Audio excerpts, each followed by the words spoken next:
This week we're taking you to Bellissimo Boutique Hotel, nestled in the fishing village of Buku. Now this property is in close proximity to Buku Bay, La Tartaruga Italian restaurant and the famous Buku Integrated Facility. Take a look at what's to come in the next half hour. I'm Davia Chambers and Let's Talk Tobago starts now. Details on the new pediatric MRI service, Tobago Day Activities 2016, and later, the Push Foundation presents a new documentary. These stories and more when Let's Talk Tobago continues. We'll be right back.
Bellissimo Boutique Hotel was constructed in April 2010 and is currently owned by the Brooms family.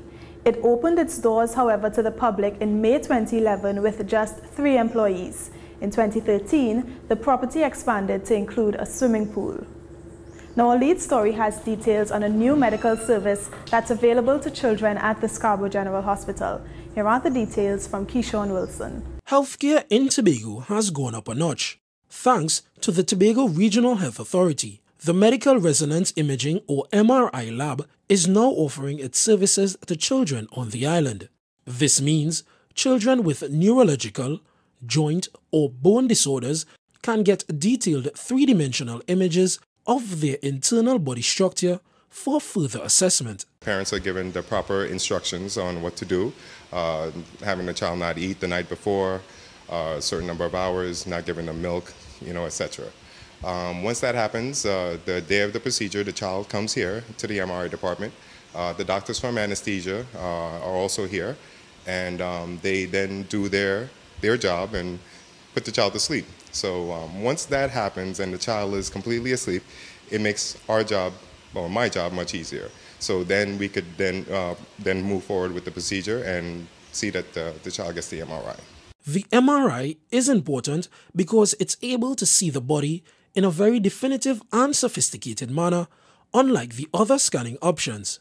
The services are offered at the Scarborough General Hospital every week for children, and an additional advantage is that there's no waiting list. We started every Wednesday. We've done approximately, I want to say about 15 cases so far, and the majority of them are neurological studies, brains and spines. They're extremely thankful for this service here in Tobago. They wanted to see exactly what was going on up in her brain because she had delay in speech and different things.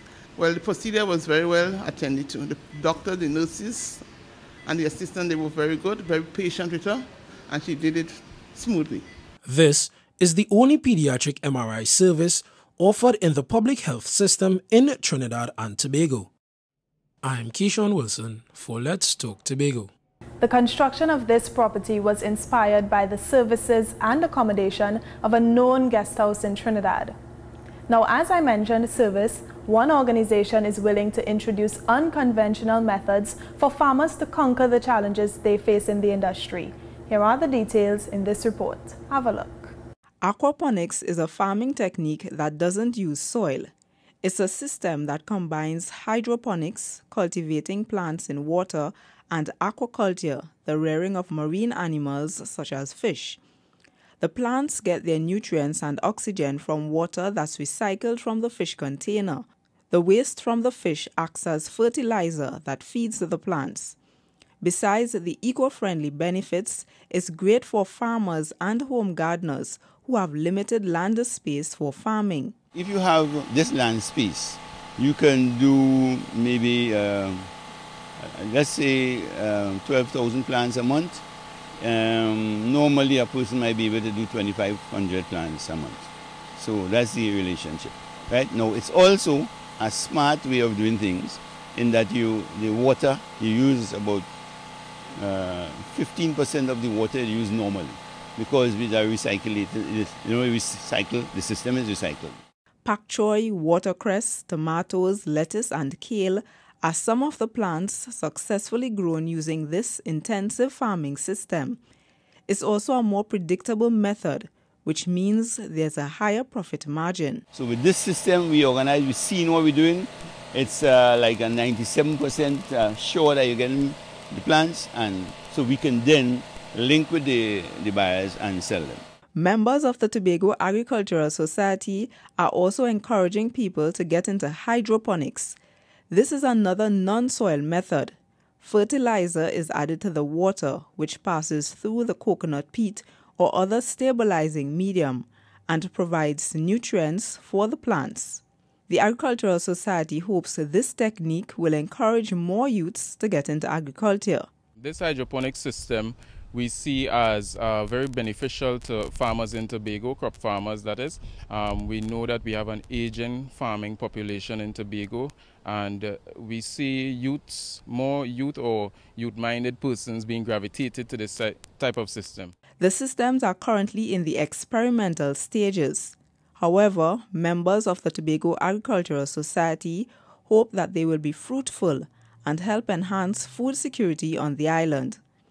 I'm Amadara Mills for Let's Talk Tobago. Bellissimo is Italian for lovely, and the name of this property was inspired by the manager's trip to Italy. She fell in love with the language and decided to let her experience reflect the name of the property. Now, this next story has details on a few organizations that are willing to collaborate and help raise awareness about diabetes in Tobago. Here are the details in this report. 1 in 8 people in Trinidad and Tobago have diabetes, one of the highest rates in the Caribbean. It's suspected that many others haven't been diagnosed. But what exactly is diabetes? Diabetes is the inability of the body to utilize glucose as a result of insufficient insulin or defective insulin production in the body. There are different types of the disease. The two most common ones are type 1 diabetes, which is usually found in children and adolescents. This accounts for 10 to 15% of the cases globally. Type 2 diabetes occurs in adults. This is considered a lifestyle disease and accounts for 80 to 90% of the diabetic cases globally.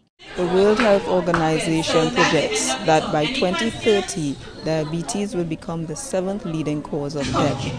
Now, this chronic non-communicable disease has some major complications. They include blindness, kidney failure, and lower leg amputation.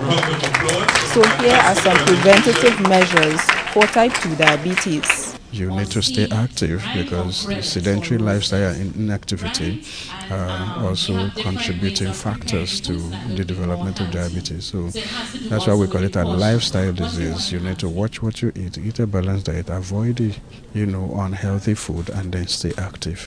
This seminar was done for young people and students to sensitize them on what is diabetes, the treatment and preventative measures.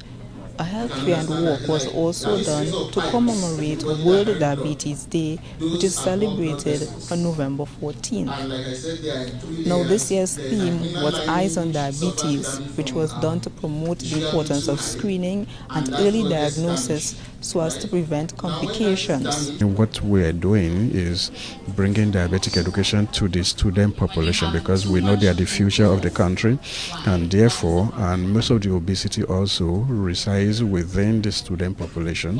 So we're trying to at least educate them from this perspective so that in future we're able to cut down on the number of people who will be diabetic. The seminar was hosted by the Rotary Club of Southwest Tobago and Eastern Credit Union. It was endorsed by the THA. Testing and treatment for diabetes is available at any of Tobago's health centers, as well as the Scarborough General Hospital. I'm Amadara Mills for Let's Talk Tobago. On the other side of the break, we tell you about Finance Week 2016. Let's Talk Tobago will be right back. Don't go anywhere.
Welcome back.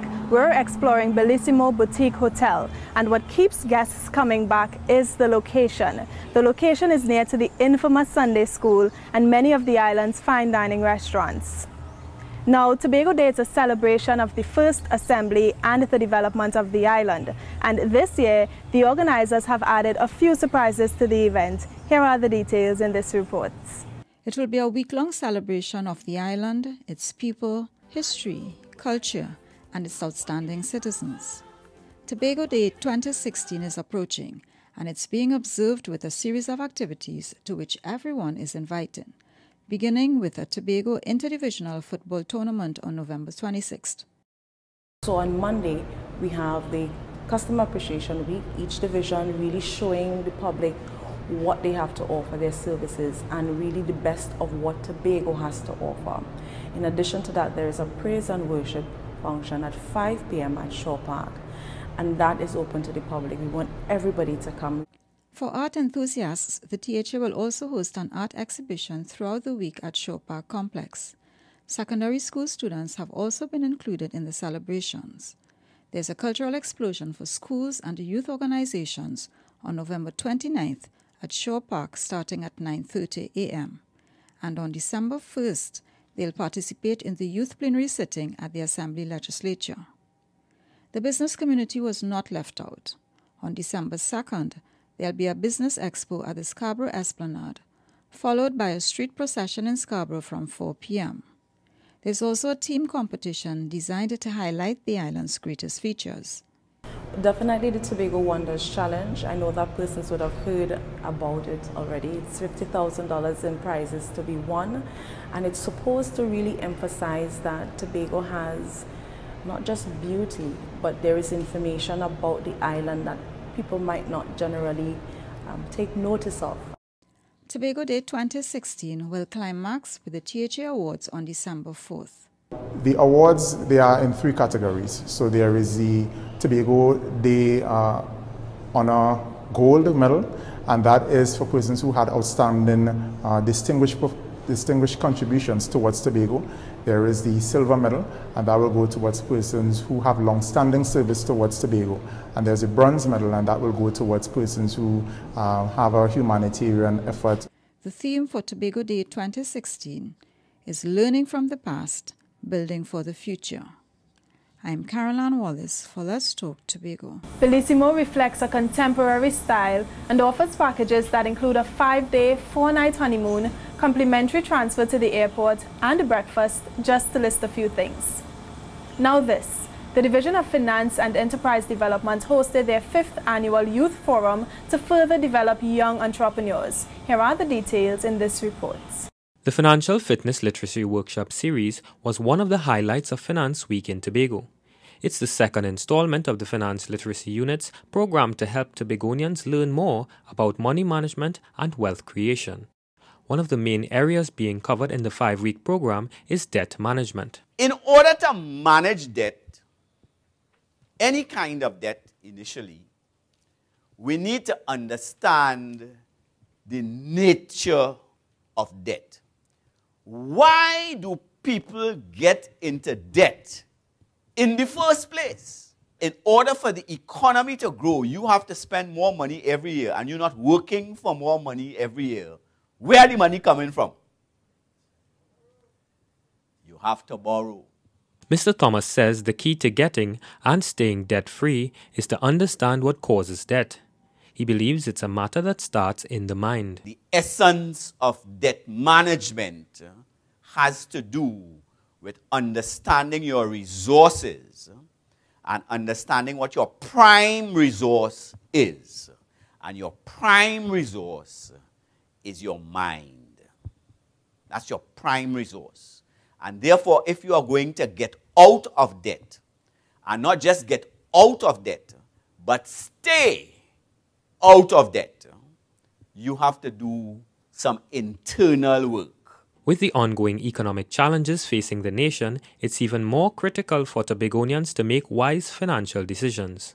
The Financial Fitness series comes at a perfect time before the Christmas spending heightens. What we wanted to achieve is to have you better prepared for the new year, so you can really cement what you would have learned in the first series, and also to focus on a couple new topics that were not covered in the first series. The second reason that we're starting today is that we wanted the second installment in the series to coincide with our not financial literacy, but our Finance Week. The division previously hosted its first Financial Fitness series in October at the Victor E. Bruce Financial Complex. I'm Kern De Freitas for Let's Talk Tobago. Bellissimo can accommodate 70 guests, and the rooms feature boutique decor with added privacy.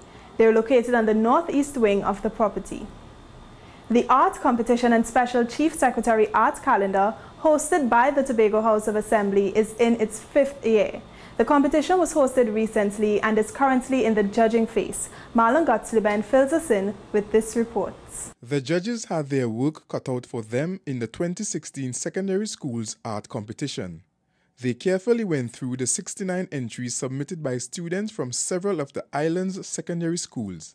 The competition doesn't have a theme. It leaves the youngsters room to create. They showed great technique and imagination. This year's competition, it was really good. The caliber of the work, I could see a lot of effort was made. Exploration on different types of mediums, were used, and I just saw the skill level really showed a lot of promise. And I think in terms of the future of art and Tobago, it's really just very promising.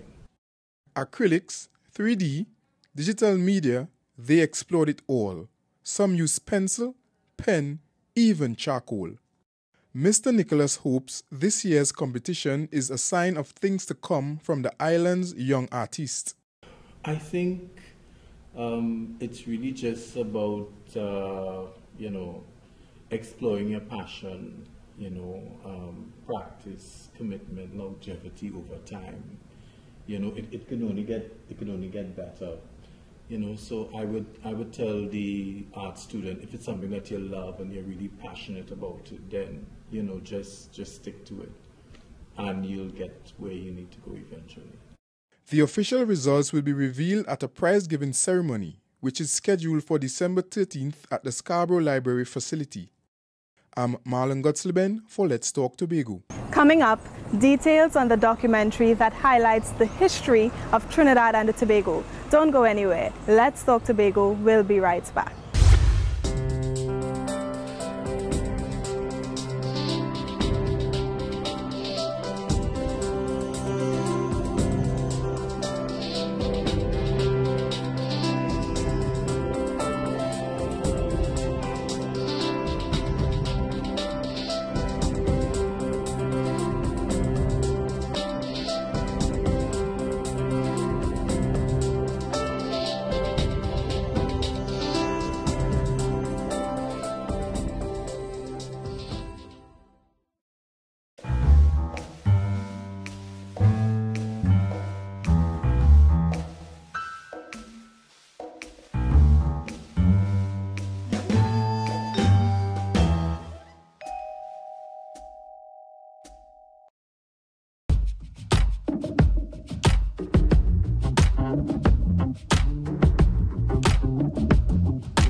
The rooftop is the perfect place to relax as it's breezy and it provides a view of the community. Management also facilitates small events such as birthday parties and baby showers right here. We mix it up a bit with our next story. Tobago Footprints on the Nations is a new documentary presented by the Push Foundation. It highlights the contributions of a few outstanding Tobagonians. Here are the details. From A.N.R. Robinson to Dr. Keith Rowley, the new documentary series Tobago Footprints on the Nation looks at the island's contributions to national development. The project is an initiative of the People United to Save Our Heritage Foundation, PUSH.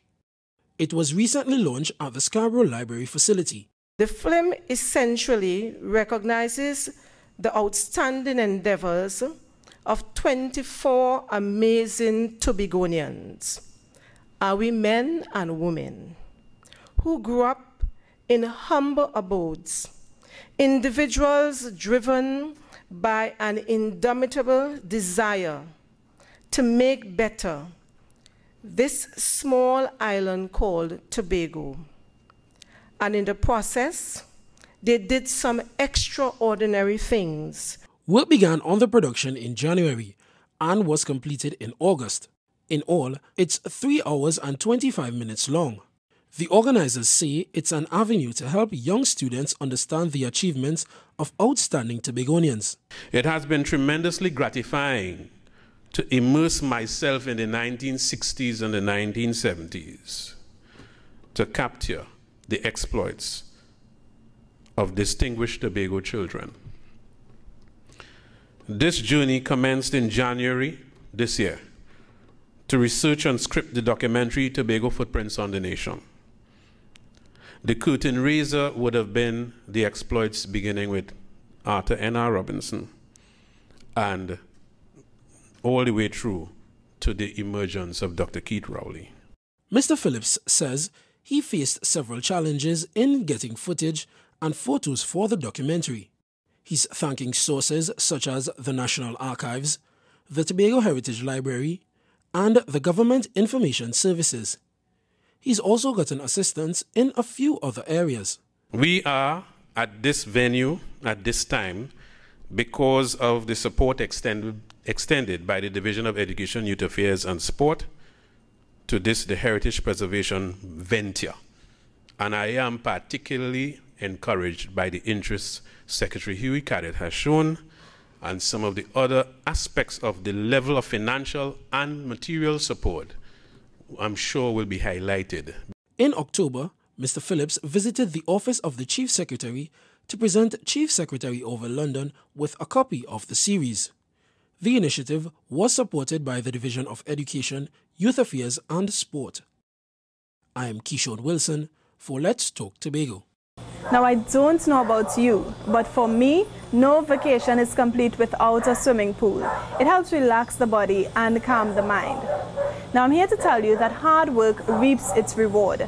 The Goodwood Secondary School hosted an Achievement Day ceremony to recognize its top achievers for the academic year. Here are the details in this report. Have a look. When you work hard, it feels great to be rewarded. That's why the Goodwood Secondary School recognized its outstanding academic and extracurricular performance on Achievement Day. Very often, the several positive engagements of our students do not receive the attention as do the negative ones. We are becoming persuaded that our young people are not constructively on course. However, today, we put the spotlight on the tremendous accomplishments of our students. According to best-selling author Arthur Golden, a mind that's troubled by doubt cannot focus on a course to victory. In that same spirit, the Goodwood students were encouraged to believe in themselves and keep branding the millennial generation with a stamp of excellence. Today, we encourage all of you to be successful. Many of you have combinations and hybrids of all these various characteristics. You do. You have the vision, you have the passion, you have strategy, all the self-management in different blends. Future speaker Diana Kwashi is also advising the students to push beyond their comfort zones to fulfill their ambitions. Keep standing up, stand proud, and stand out. I would like to leave this verse from the Mighty Sparrow song, Education, with you. Children, go to school and learn well. Otherwise, later on in life, you're going to catch real hell. The theme for the Achievement Day was Step It Up, Stand Out. I'm Caroline Wallace for Let's Talk Tobago. It's Have Your Say time, and our question this week is, how can the country reduce spending given its economic challenges? Here's what you said. The government can reduce the amount of money spent by investing more in farming, which over time will reduce the amount of money that the country has to spend on its food import bill. When we have big programs in Tobago, we need to use our own, not bring in a whole set of people and you have to pay all sorts of money. Help ourselves and employment will reduce, so we won't have to go to the government for any employment. Encourage more economic growth, whereas the people itself, they could encourage them to invest in growing their own fruits, like agriculture, instead of they importing all this money spending to import stuff. They could actually cut costs in that way. Entrepreneurs selling their stuff, creating employment, where they can sell their stuff to the public. We have to try to be economical, be more wise, that our dollar could spend in a more wiser way. There are many ways of doing it, and we have a better place. We close another edition of Let's Talk Tobago, and as always, we thank you for watching. Please email us with your comments or queries about the program, and be sure to visit our website, like us on Facebook, and subscribe to our YouTube channel. From our house to yours, I'm Davia Chambers, along with the Department of Information, Office of the Chief Secretary, Tobago House of Assembly, wishing you a safe and very productive week. We close now with a montage of the Remembrance Day Parade 2016. We do hope you enjoy.